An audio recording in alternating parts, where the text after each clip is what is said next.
We're talking NFL. Does Brian Flores have a case? If so, what's going to come out of it? And is Aaron Rodgers really going to that team? What are we talking about? We're talking football, and we're going to talk about it with Ian Rappaport. Turn up your volume. Because you're about to listen to The Sick Podcast with Tony Marinaro. The sickest Montreal Canadiens podcast. Sports entertainment like no other. Brought to you by 8.6, Intense by Nature. Here I am, Marinaro, The Sick Podcast. You can follow on all social media platforms, Instagram, Facebook, Twitter, and subscribe to our YouTube channel. It's absolutely free. Once again, brought to you by 8.6, Intense by Nature, like me, the beer for those who follow their instinct and live their passions in order to make their mark. Speaking of making his mark, he does all the time with the NFL Network. Ian Rappaport, what's going on, my man? Hello from Mobile, Alabama. What's happening? There you go, a different setting today. Brian Flores, he has come out and he's pressing charges against the NFL, the New York Giants, the Denver Broncos, and the Miami Dolphins, alleging racial discrimination. This is huge. A lot of people say his career is on the line here. He'll probably never coach a game in the National Football League, and going forward. He says he's taking a stance for his kids and other kids so they don't have to go through what he's going through. Does he have a case?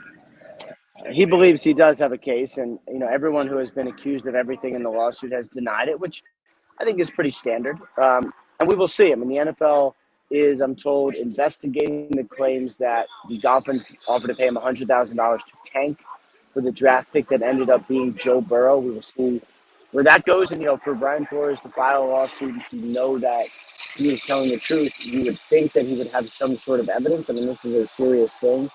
You would think he would have evidence, but we do not know what that is. The other thing is, and I know that he's been pretty outspoken about saying like, hey, I might be giving up my opportunity to coach in the NFL and all that.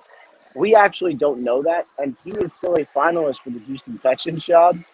And I'm not saying he's going to get it, but at least there is a non-zero chance.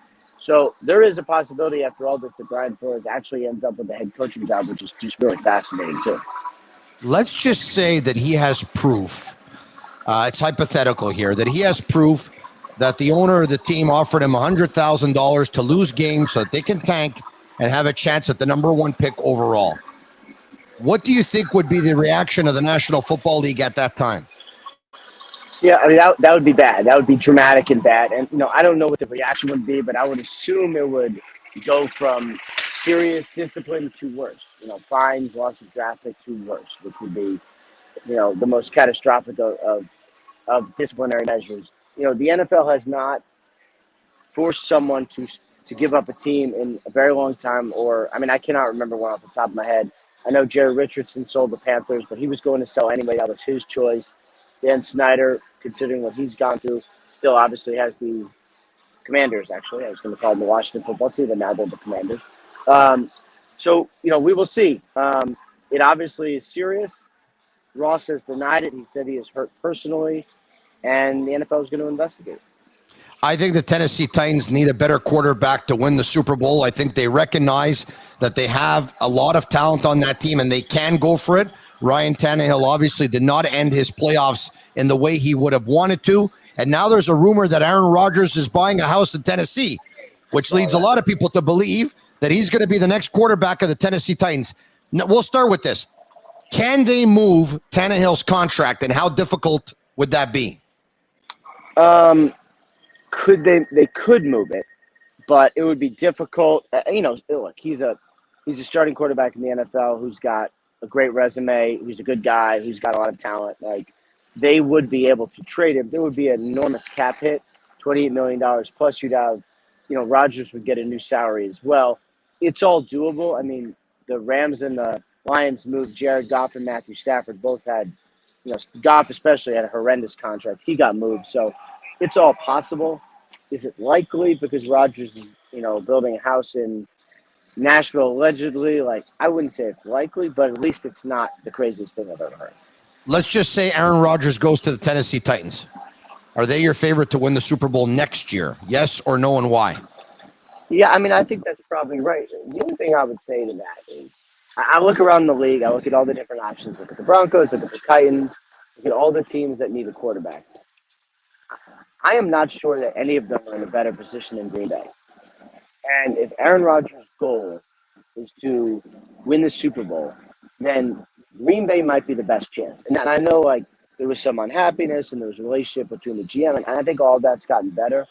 They are a very good football team. With him as quarterback, they're an even better football team. I would say they would probably be the favorites of Aaron Rodgers as well. So if you want to pick up a Green Bay Aaron Rodgers jersey, if you don't have one already, he's been there for the longest time. SportBuffShop.com for all of your officially licensed sports apparel. If he goes to the Titans, you can pick up an Aaron Rodgers Tennessee Titans jersey. If he goes to the Broncos, you can pick up a Broncos jersey. And we also have our sick merchandise. Use code SICK15 for 15% off on all of their items. From one quarterback to another, let's talk about Jimmy G. Will he be the quarterback of the San Francisco 49ers next season? I don't think so. No, and he doesn't think so. And I'm a pretty good source, but he's probably a better source. He doesn't think so. And, I think it makes sense for him not to be. They drafted his replacement. They gave up, multiple high draft picks for, multiple high draft picks for him to come in and see his replacement sit on the bench. And I don't know what Trey Lance is going to be, but the 49ers are apparently in a good enough position where, they think that Lance can take over. Look, like, they had an amazing season, but I can't pretend that Jimmy Garoppolo was like the main reason for that. He was sort of just the driver. I think they're still going to be good next year. I just think it won't be with Garoppolo as their quarterback. So Tom Brady is retired. Does he retire in New England Patriots, the team in which he won six Super Bowls with, or does he retire as Tampa Bay Buccaneer where he won a Super Bowl? No, what's interesting, in the NFL, you don't actually do that. You don't retire as someone. You kind of just retire, and then you go in the Hall of Fame as yourself, and then they mention the teams. It's not like baseball where, you say, I want to go in as an expo or whatever. Not a lot of those, but you know what I mean. Well, it should be noted, Ian, if I can, it should be noted that Tom Brady was the last active Montreal Expo to retire. Obviously. Wasn't he drafted by them as a catcher? Correct. Right? He was, yes. Yes, he was. So, that's why I said that. So, I think the thing with the Patriots, look, it didn't end great, but it never ends great. Otherwise, it would just go on forever. I think both sides have let, cooler heads prevail. I think they're in a good place there. Everyone has said thank you to each other. Belichick released a nice statement. He released a nice statement. So I think they're good, but I don't know that he'll, sign a one-day contract and retire as a member of the Patriots. I'm not sure that's happening. Two more quick ones. One is Jim Harbaugh. Was he actually planning a comeback to the National Football League, or was this tactics, negotiations to try and get more from Michigan? He was planning. He had his staff. He was ready to go. He had an interview on National Signing Day. Everything was lined up for Jim Harbaugh to be the next coach of the Minnesota Vikings. They just didn't hire him. Like, everybody was on board except for the Vikings. So when they hired Kevin O'Connell, like, they told him no, and then he, of course, said he's going back to Michigan. Best season ever for a rookie wide receiver, Jamar Chase? Yes or no? Yeah, probably, yeah. And I think he could get better, too. Like, he's obviously good and he's talented, but, like, he still leaves plays in the field that he is could have hoped for. He's a huge key to their Super Bowl chances. We'll see what happens in a week. Thanks for your time, bud. We'll talk to you soon. All right, look forward to it, man. Take care. All right, thank you. Now let's see where the early money is going with our buddy Cash. It's time for Sick Pick. I think we have him. There you go with Cash at Run My Bets. Hey, what's going on? What's happening, Tony? It's been a tough few days, but we're getting over it. We got a big Super Bowl ahead of us. Have you recovered over the 49ers not going to the Super Bowl and ultimately not winning it? By the way, I know they covered, so realistically, your pick came through. Yeah, and here's the thing. It sucks that they didn't get to the Super Bowl. And I picked them at the beginning of the year at 12-1, and then I picked them again at the beginning of the playoffs at 26-1. I had quite a bit of equity in those tickets. So if we would have gotten to the Super Bowl, you hedge off 50% and you make a massive profit. It didn't happen. But here's the bright thing. On this show, guys, I gave out the 49ers every single week since week 15. And what did they do? They covered 9 straight against the spread, guys. They didn't lose us one single game from week 15 onwards against the spread. The last time they lost against the spread was against the Titans, guys. That was a long time ago. Wow. They were great for us this year. They made us a lot of money. Unfortunately, they didn't get there. But then again, as a sports bettor, really all you're looking for is their numbers against the spread, right? And that's what they did. They covered that 3.5 against the Rams. Should they have won the game? I think so, but that's a topic that's another conversation. Early money on this Bengals game, this Bengals Rams game. Look, it's a weird Super Bowl. I haven't seen a Super Bowl like this in a while, where there's a decisive underdog like this. The pros are coming for the Rams early on. There's a big divide. A lot of the guys that you're going to see at the casinos betting for fun and that want to bet the underdog, they're going to be on the Bengals. But the professionals have been betting on the Rams, and this isn't my opinion. This is fact. I personally have yet to make a decision on the winner of the Super Bowl on my spread. I like the under right now. I'm going to give that out on this show. Next show, I'm going to have something else. I'll probably have a few prop picks as well. I like the under 49.5. It got steamed down. It opened at 50. The pros like that. But as far as we go right now, the professional money is looking at the Rams. And look, it makes sense.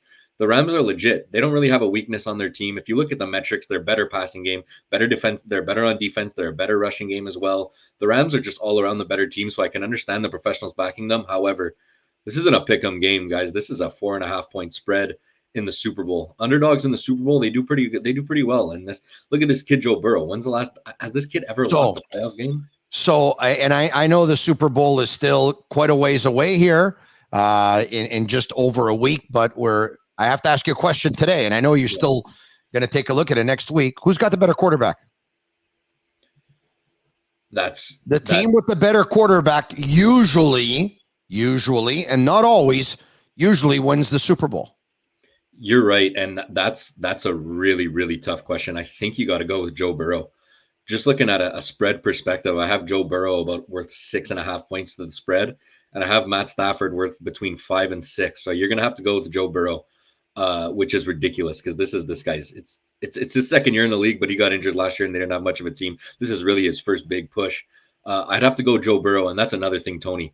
If you take the better quarterback and he's getting 4.5 points, you have to be kind of crazy to not take that, right? So that's where I'm at a little bit. My heart's getting torn in both directions. I'm not sure. We still have another week to figure it out. But usually right away when the Super Bowl lines come out, I know what I like. If a line comes out and I like the line, I know what I'm on. And this one, it's been tough. It's been a little bit difficult. You feel like your heart's getting torn. You should see and hear the way my heart is pumping on my Matrix treadmill T75 with XUR console. It's matrixhomefitness.ca. You bring it home, discover a club quality workout in the comfort of your own home. Visit matrixhomefitness.ca. Hey, by the way, in ending, I don't know if you know this off the top of your head, but what are the odds for Cincinnati's field goal kicker to be the Super Bowl MVP? Because I might put $10 on that one, my friend, because that guy, he can make field goals from anywhere. He's plus 2,000 to win the Super Bowl MVP. Wow. There's value there. I like it, but that's going to be tough. That means they're going to have to not score touchdowns. They're going to be kicking field goals almost the entire game. He's probably got to win with a walk-off field goal of some sort, maybe hit a 55-plus yarder. If they're not scoring touchdowns, I don't think they're going to beat the Rams. And if they don't beat the Rams, no one on the Bengals is going to be getting the Super Bowl MVP. But if he kicks a walk-off, which we've seen him do time and time and time again, he's got a chance. How many points did the Rams score last week? They scored 20. 20. That's right. Okay, so he only needs to kick 7 field goals if they only score 20. Hey, nice talking to you, and I look forward to talking to you again next week because I know you're going to have a lot more picks for us, and I can't wait for you. To give us your Super Bowl winner. We'll talk to you then. Sounds good. All right, I'm Marinaro. It's the Sick Podcast. You can follow us on all social media platforms: Facebook, Instagram, and Twitter at the Sick Podcast, and subscribe to our YouTube channel. It's absolutely for free for you, but more people watch, more money I make. Who's better than me? Nobody. Have a good day. Enjoy your football. Next week, it's the Super Bowl. This is why they play the game. I can't wait. Thanks for watching. The Sick Podcast will be back in a flash. And that's a wrap. Hope you don't miss us too much until next time. Follow the Sick Podcast with Tony Marinaro on YouTube, Instagram, Facebook, Google Play, and Apple Podcasts. The Sick Podcast is brought to you by 8.6, Intense by Nature.